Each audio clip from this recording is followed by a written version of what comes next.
Hello, everyone. Welcome to Learn English Podcast. My Poor Life After Married. Emotional English Story for Listening, Level 1. My name is Liza, and this is the story of my poor life after I got married. When I was a young girl, I dreamed of a happy home, a kind husband, and a peaceful life. I thought marriage would be a fairy tale where love could solve every problem. I grew up in a small village where people believed that once a girl married, her life would be full of joy and security. But soon after my wedding, I began to understand that dreams and reality are two very different worlds. My husband, John, was not a bad man, but life was hard for both of us. We lived in a small wooden house with a leaking roof and a broken door. Every morning I woke up before sunrise to cook breakfast, clean the house, and fetch water from the well. John worked in a factory far from home, and sometimes he didn't return until late at night. When he did come home, he was tired, silent, and often angry. I tried to smile, but my heart was heavy. The love that once filled my eyes began to fade, replaced by worry and fear about how we would survive. I had no money, no job, and no one to talk to. Sometimes I sat alone under the old mango tree near our house and cried quietly so no one could see my tears. Life after marriage taught me that love is not only about smiles and gifts, it's about patience, sacrifice, and strength. I learned new English words by listening to the radio while washing clothes. The voice on the radio became my teacher, my only friend in silence. Every day I repeated sentences slowly, learning how to express my pain and my hope in another language. I wanted to tell the world my story, not to complain, but to show that even a poor woman can rise again. One day, when I was walking to the market, I saw a group of students laughing and speaking English. I stopped for a moment and listened. Their words sounded beautiful, clear, confident, full of energy. In that moment, I made a promise to myself. No matter how hard my life was, I would learn English, improve myself, and find my own happiness again. My story is not only about sadness, it is about courage, about how a woman with nothing but a broken dream can still find light inside the darkness. Every morning after finishing my household chores, I would sit by the small window in our kitchen and open an old notebook I had found in the attic. The notebook had letters and words written in English. I didn't understand everything at first, but I felt a strange hope when I looked at it. I decided that day, quietly, that I would learn English. I whispered to myself, if I learn English, maybe I can change my life. Maybe I can find work. Maybe I can find joy again. Learning English was not easy. Sometimes I could not even read a word correctly. I struggled with the alphabet. I tried to say hello, but it came out funny, and sometimes John laughed when he heard me. His laughter made me sad, but it also pushed me to try harder. I practiced every day, slowly. I wrote words on small pieces of paper and stuck them on the wall. Water, house, food, love, hope. Every word reminded me that learning was my way to survive and to dream again. At night, when the house was quiet, I would listen to English songs on the small radio we had. The songs were soft, sometimes happy, sometimes sad. I tried to sing the words, repeating them again and again. The neighbors could hear my voice sometimes, but I did not care. I was learning, and learning made me feel alive. Little by little, my English improved. I could say simple sentences like, I am Liza, I want to learn, and life is hard, but I am strong. Even though learning English gave me hope, my life after marriage remained difficult. Some days I felt so poor that I could not even afford rice for dinner. John was tired, and I could see the worry in his eyes. He never understood why I spent hours with my notebook and radio. He said, "Liza, why do you waste time with this? You should help me with work, with money, with the house." I felt hurt, but I also knew I needed to continue. I whispered to myself, "This is not waste. This is my dream. This is my chance." One day, I heard about a small school in the village that taught English to women. The school was far, and it cost money, but I decided to go. I walked for 2 hours to reach the place. My feet were sore, and my bag was heavy with the notebook and some food. When I entered the small classroom, I felt nervous. There were other women there, some older, some younger, all eager to learn. The teacher smiled at me and said, "Welcome, Liza. Today you will start a new journey." I smiled, a real smile for the first time in months. At school, I learned new words every day. I learned how to greet people, how to ask questions, how to talk about simple things like food, home, and family. The teacher was kind and patient. She repeated words slowly and helped me when I made mistakes. I practiced with other women, and we laughed together when we could not pronounce words correctly. For the first time in my life, I felt part of a small community. I was poor, yes, but my heart was rich with hope. Sometimes when I walked back home after school, people in the village stared at me. They whispered, "Why does she go to school? She is married. She should stay at home." I felt embarrassed, but I also felt proud. I knew that learning English was more important than what others thought. I was not learning only for myself. I was learning to show my children, if I had any one day, that life could be different. That even a poor woman could rise and grow. Learning English also helped me talk to John differently. I started teaching him small words.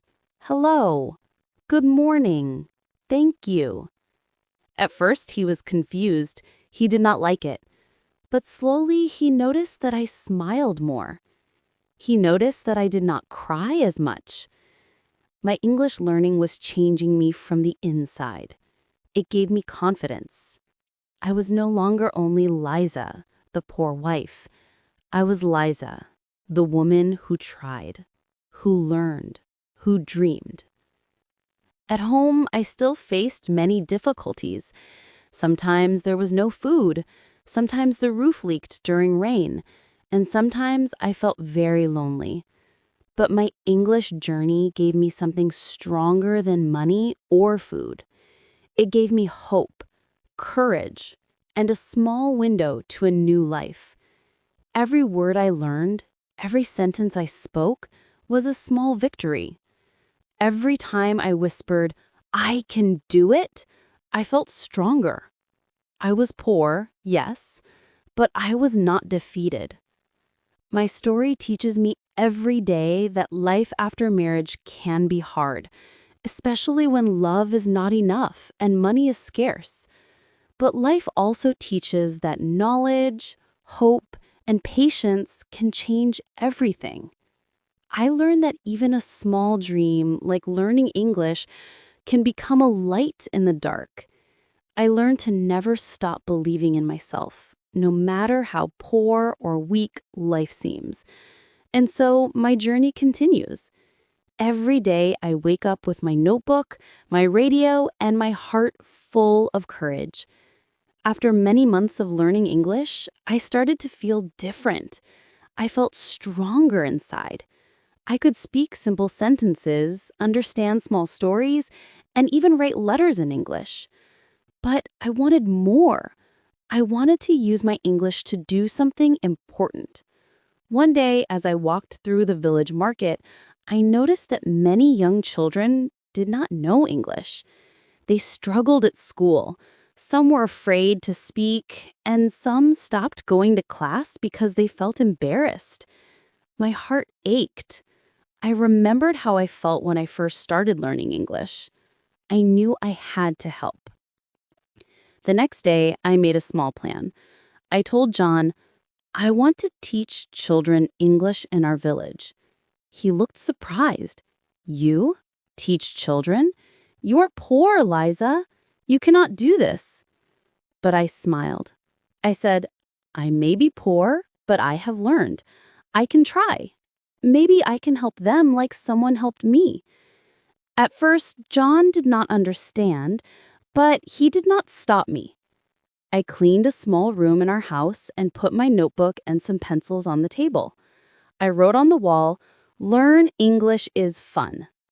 Children came slowly. Some were shy, some laughed at me, thinking I was too poor to teach. But I was patient. I greeted each child in English.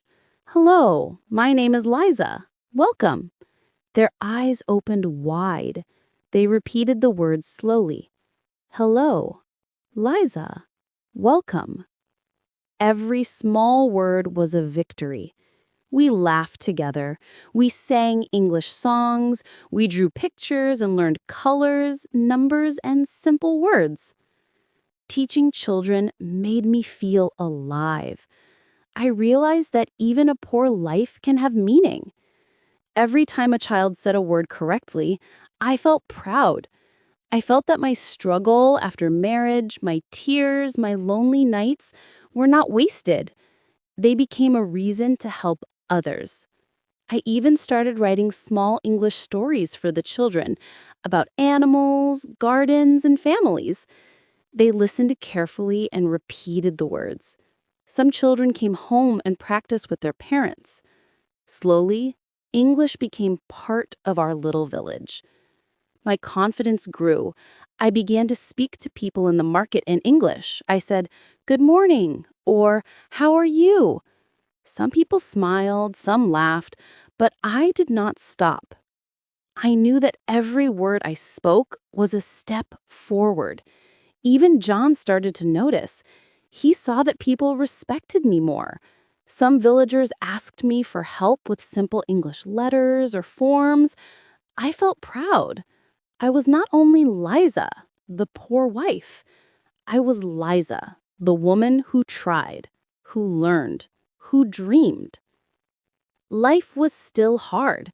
Some days there was no food and the house was still old and broken, but I felt rich in a new way. My heart was full of hope.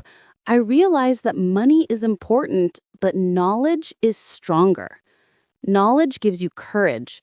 Knowledge gives you a voice. Knowledge gives you power to change life. And I learned that sharing knowledge is even more powerful. Every child I taught, every word they learned was like a little light shining in the darkness of my poor life. Slowly, my life began to change in small ways. A kind neighbor gave me some clothes for the children. Another neighbor offered a small piece of land for our garden. We grew vegetables, and I cooked meals with joy, not only because of hunger, but because of hope. I started dreaming about bigger things. I wanted to open a small school, maybe even teach adults like me. I knew the road would be long and hard, but I was no longer afraid. I had learned patience, courage, and the value of education. At night, when I sit by the small window with my notebook, I smile. I remember my first days after marriage, when life was empty and lonely. I remember crying under the mango tree, wishing for a better life. Now, I am no longer only a poor wife. I am a woman with a purpose. I am a teacher, a dreamer, a fighter. And every day, I tell the children, do not give up. Even if life is hard, even if you are poor, you can learn, you can grow, you can shine. Learning English changed my life, but helping others changed my heart. I realized that happiness does not come from money or comfort. Happiness comes from courage, knowledge, love, and the small victories we achieve every day. My poor life after marriage was difficult, yes, but it taught me strength, patience, and hope. And now, I hope my story will inspire other women, other young girls, and even young boys to never stop learning, to never stop dreaming, and to never give up, no matter how hard life becomes. Months passed, and my teaching grew stronger.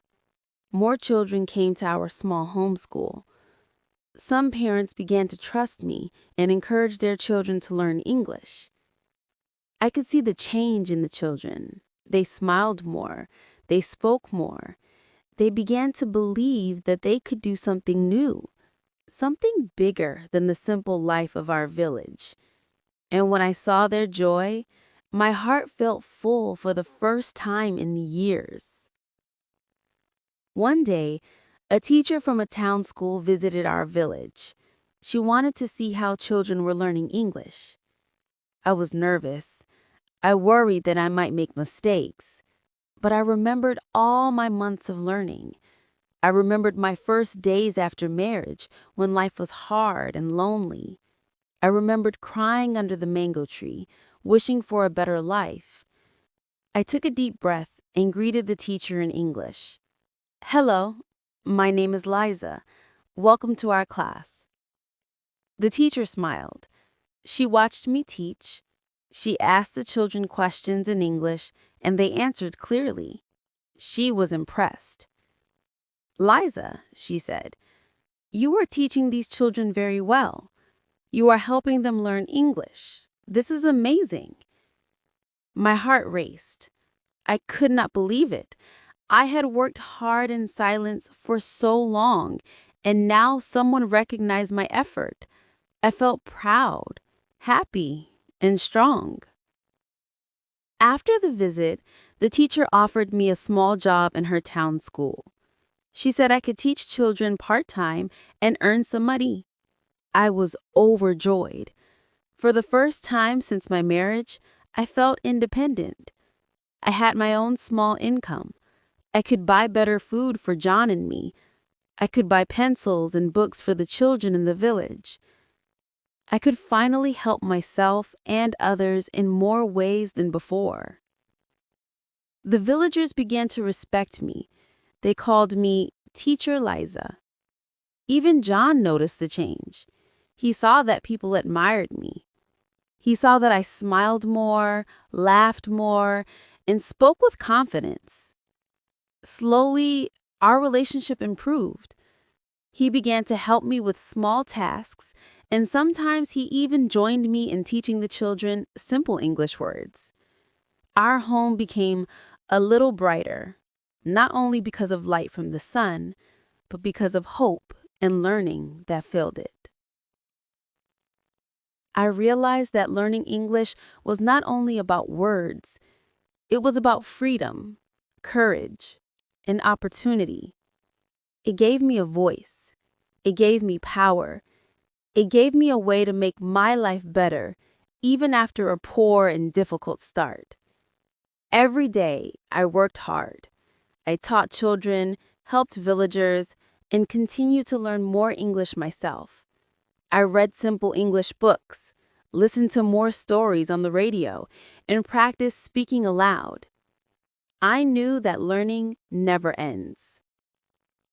The children in the village began to dream bigger too. One child told me, "Teacher Liza, I want to travel to the city and study English more." Another said, "I want to teach others like you." I smiled and said, "Yes, you can. You can do anything. Just try, never give up, and keep learning."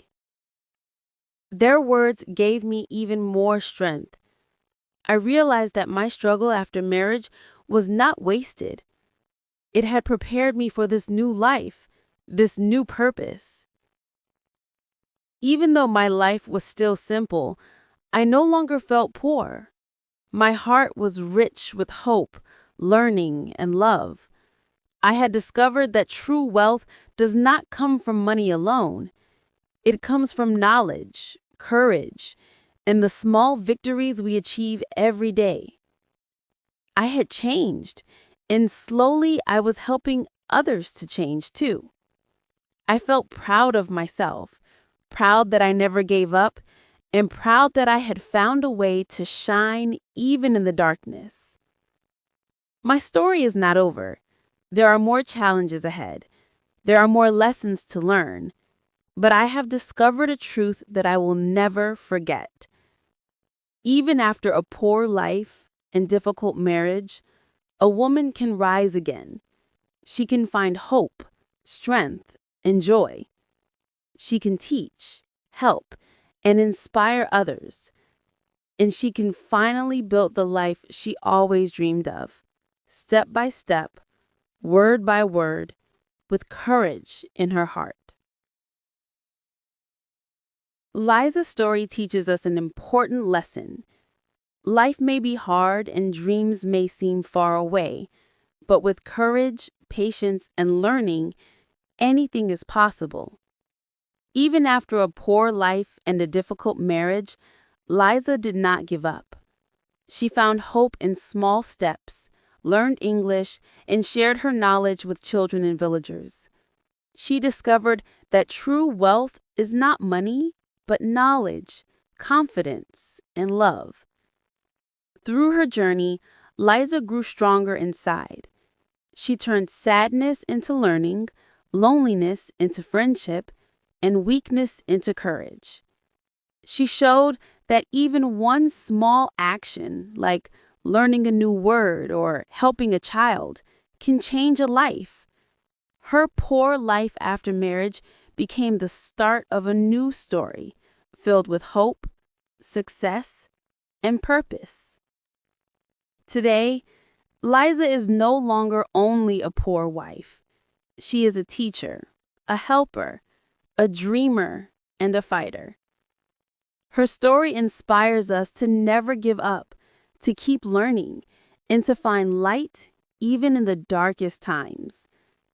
No matter how difficult life may seem, we can all rise, grow, and shine, just like Liza.